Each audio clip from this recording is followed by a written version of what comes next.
Gold, trusted gold buyers. మీరు తాకట్టు పెట్టిన బంగారాన్ని విడిపించి ఈ రోజు ఉన్న మార్కెట్ ధరకు కొనబడను.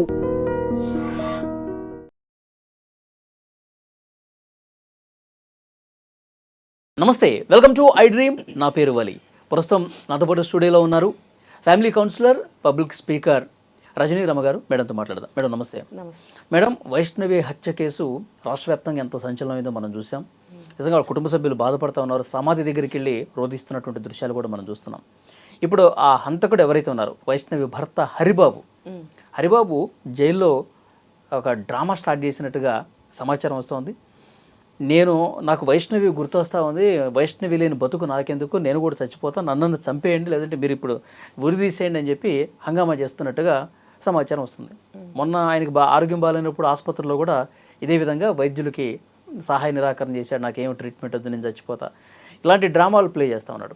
అంటే దీన్ని ఏ విధంగా చూడాలి? తన పశ్చాత్తాపడుతున్నాను, శిక్ష తగ్గించుకోవడానికి వేస్తున్న డ్రామాగా చూడాలా?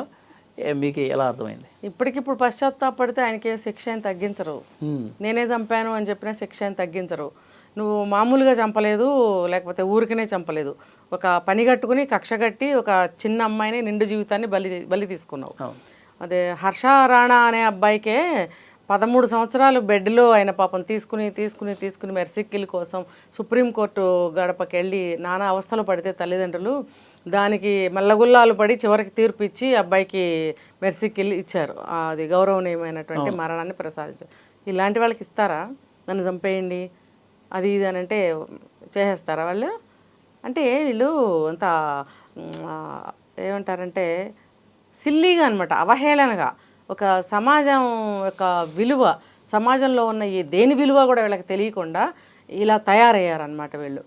అదే చెప్తున్నా, చదువుకున్న వాళ్ళు ఇలాగే బిహేవ్ చేస్తున్నారు, చదువు లేని వాళ్ళు అలాగే ఆలోచిస్తున్నారు. నాలెడ్జ్ అనేది వెరీ ఇంపార్టెంట్. వలి గారు, నాలెడ్జ్ లేకుండా ఇష్టం వచ్చినట్టు మాట్లాడకూడదు. అది తెలియకపోతే వదిలేయాలి అక్కడికి, అంతే. ఇప్పుడు నాకు తిండి పెట్టకండి, నన్ను చంపేయండి, నేను చేసింది తప్పే, నేను వైష్ణవిని చంపాను, ఆమె లేనిదే నేను బ్రతకలేను, ఆమె లేని బ్రతుకు నాకెందుకు అని ఇలా అంటే జాలిపడిపోయి నీకు చక్కగా మంచి మరణం నీకు ఇచ్చేస్తారా? లేకపోతే నీకు శిక్ష తగ్గించేసి వెళ్ళునైనా అంటారా? లేదు, ముందు మీ పేరెంట్స్ని కూడా మూస్తారు ఫస్ట్. చక్కగా నువ్వు వాళ్ళ శిక్ష కూడా నువ్వు చూడు ఆనందంగా, ఎందుకంటే వాళ్ళ మాట విన్నావు కదా నువ్వు. తల్లిదండ్రులు మాట విననివాడు బాగుపడడు అనేది ఒక పెద్ద కొటేషన్ ఉంది. అటువంటప్పుడు తల్లిదండ్రులు ఏం పెంచాలి పిల్లల్ని, ఎలాంటివి నేర్పించాలి పిల్లలకి? ఇలాంటివా?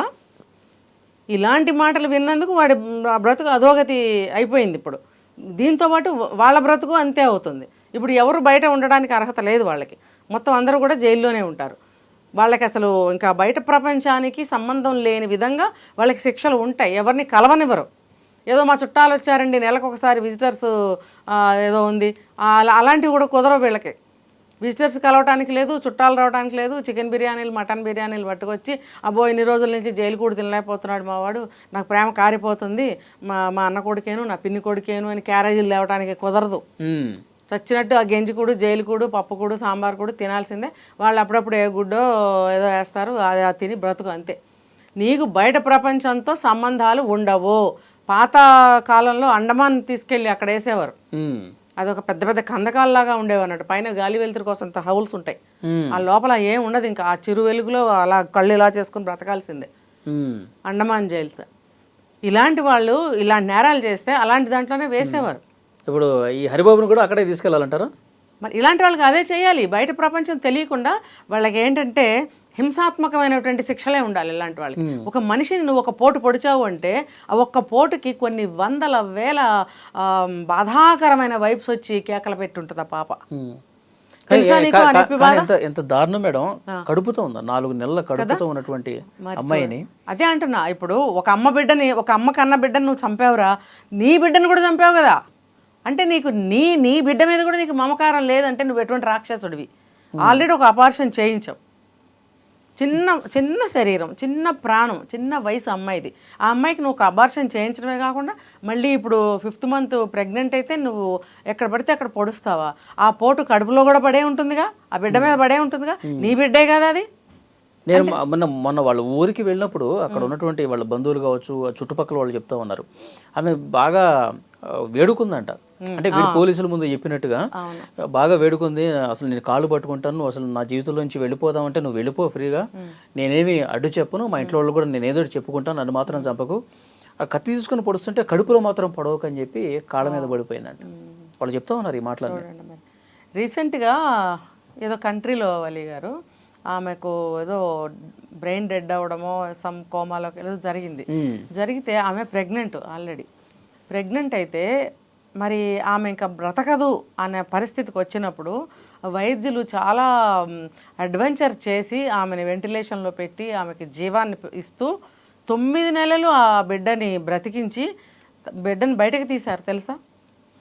అలాంటి మానవతావాదులు ఉన్న ఈ భూమి మీద, ఈ భూమి అవనివ్వండి పరాయి గడ్డ అవనివ్వండి, మనుషులు అలా ఉన్నప్పుడు వీడు అసలు ఇంకా నాకు మాటలు రావట్లేదు.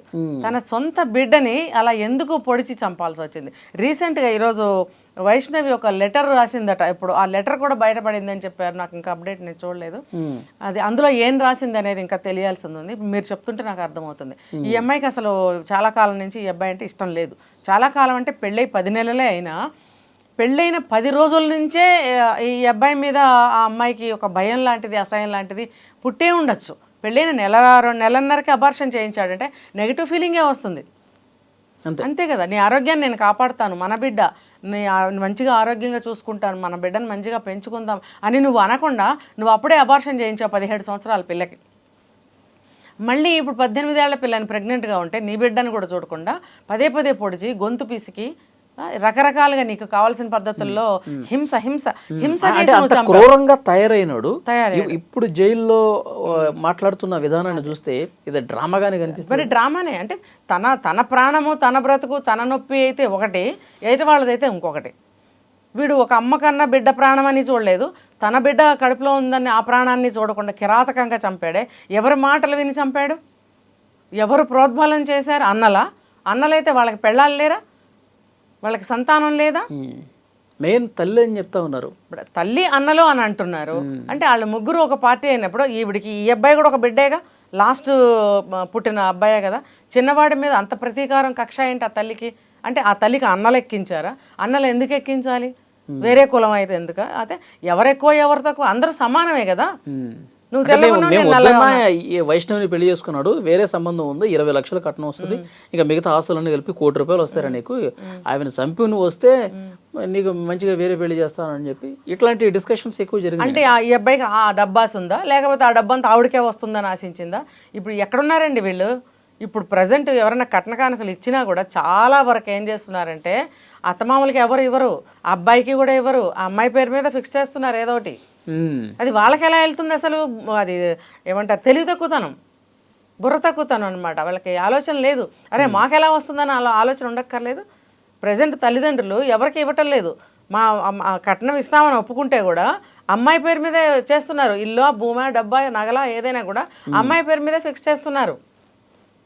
అలా చేస్తున్న అమ్మాయి మీద అటాకులు చేస్తున్నారు. అది పక్కన పెడితే తల్లిదండ్రులు అనేవాళ్ళు కొంచెం మేల్కొన్నారనే చెప్పాలి. మొత్తం తీసుకెళ్ళి అంటే రక్తాన్ని చెమటగా మార్చి జీవితం అంతా మూటలు కట్టి ఆడపిల్ల కోసం ఉంచి వాళ్ళెవరి చేతిలోనో పెట్టడం అంత వివేకం అనేది ఇంకొకటి లేదు. వాళ్ళ కూతురికి ఇచ్చుకుంటున్నారు ప్రజెంట్. అది కూడా కొన్ని చోట్ల ఫెయిల్ అవుతుంది. అది కూడా ఇవ్వద్దని నేను చెప్తున్నాను. కూతురు పేరు మీద ఇచ్చినా సరే మా పేరు మీద మార్చు, లేకపోతే మాకు ఇవ్వు, లేకపోతే ఇల్లు కొందాము, ఇట్లాగా ఏమంటారంటే పీడిస్తున్నారు. ఆ టార్చర్ భరించలేక వీళ్ళు సంతకాలు పెట్టాడు. మనం చూసాం ఇలాంటి కేసు ఒకటి 1 సంవత్సరం క్రితం అక్కడ జరిగింది మనకి. బలవంతంగా సంతకాలు పెట్టించుకున్నారు అని చెప్పి. అలా అమ్మాయి పేరు మీద పెడితే కూడా సంతకాలు. కాబట్టి అసలు కట్నాలే ఇవ్వకండి. కట్నాలు ఇవ్వకుండా పెళ్ళిళ్ళు కూడా జరుగుతున్నాయి. ఇప్పుడు ఆ సిచ్యువేషన్ కూడా ఉంది. ఇన్ని మార్పులు, ఇన్ని డెవలప్మెంట్స్ సమాజంలో జరుగుతుంటే వీళ్ళు ఏ జమానాలో ఉన్నారు? ఇంకా కట్నం వస్తుంది, ఎక్స్ట్రా వస్తుంది, దీన్ని చంపే ఇంకో పెళ్లి చేసుకో అంటే నీకు వస్తుందా, నీ కొడుకు వస్తుందా, నీ పెద్ద కొడుకు వస్తుందా, ఎవరికి వస్తుంది ఇదంతా? ఇప్పుడు జైల్లో మగ్గుతున్నారు కదా. జైల్లో మగ్గుతున్నారు. ఇస్తారు ఇప్పుడు వాళ్ళు, ఇస్తారు కట్నం చక్కగా గట్టిగా ఇస్తారు, వడ్డీలతో సహా ఇస్తారు. బాగా తాట తీయాలి రోజు కూడాను. ఏదో సినిమాలో చూపిస్తారు కదా, అండర్వేర్ ఒకటి వేసి రోజు కొడతా ఉంటారు. అట్లా చేయాలి వీళ్ళకి. బ్రతికుండగానే జీవోత్సవాలు. అట్లా రియల్ ఇన్సిడెంట్లు కూడా అట్లా చేసి 3rd డిగ్రీ అనేది అంటారు, అలాంటివి చేసి పబ్లిక్ ముందు వదలాలి మేడం. వదిలితే గానీ ఇలాంటివి చేయడానికి భయపడతారు. అవును, అది మనకి కనపడకుండా చేస్తారు కదా. పబ్లిక్కి వాళ్ళు ఏం చేస్తున్నారు ఎవరికి తెలియకుండా పోతుంది. సినిమాల్లో చూస్తున్నాం అంత నాటకం అనుకుని వచ్చేస్తున్నాం. రియల్గా కూడా వీళ్ళు ఏమి శిక్ష వేస్తున్నారు అనేది శాంపిల్ వదలాలి. అవును, అప్పుడే భయం అనేది భయం అనేది మనిషికి ఉండాలి. అది ఎక్కడ భయం ఉండాలి అక్కడ భయం ఉండనే ఉండాలి. ఆ భయం అనేది లేదు. విచ్చలవిడి పోలీసులు ఏం చేస్తారని, ఎన్కౌంటర్ చేస్తారని, ఉరిదీస్తారా, ఆ భయంతోనే ఈ డ్రామాలన్నీ ఆడుతున్నట్టుగా ఉంది. మృగంలాగా ప్రవర్తించడము, ఇప్పుడు కాళ్ళు పట్టుకోవడము, డ్రామాలు ఆడటమునా. అన్నలేమో 13 మంది ఉండి ఒకటే ఏడుస్తున్నారు, ఇప్పుడు టాటూలు వేయించుకుంటున్నారు. అసలు ఆ చిన్నపిల్లని ఎలా కాపాడుకోవాలి అనేది మీకు ముందు తెలీదా? సరే, ఆ అబ్బాయి మంచోడనే ఇచ్చారు, చెడ్డోడని మీరు కాపలా కాయమని నేను చెప్పట్లేదు.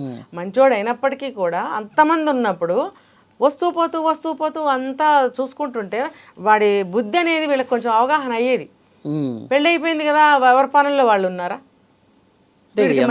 కాపలా కాస్తాం, వాడు ఏ క్షణం ఎట్లా ఏ మృగంలో తయారవుతాడు అన్నట్టు. ఇంకొకటి చెప్పనా, ఇంటి దొంగని ఈశ్వరుడు పట్టలేడని వాడిని తెచ్చి ఇంట్లో పెట్టుకోవడం వల్ల అసలు కానలేదు వాళ్ళు. అదే వేరే కాపురం పెట్టినట్టయితే ఏమన్నా చూసుకునేవారేమో. అవును, అసలు నిజంగా ఇది చాలా ఆశ్చర్యకరం. ఇంట్లో సొంత ఇంట్లోనే ఒక పక్కన తల్లిదండ్రులు ఉన్నారు, ఇంకొక రూమ్ లో వాళ్ళు ఉన్నారు, వాళ్ళు ఉండగానే చంపేసిపోయాడు.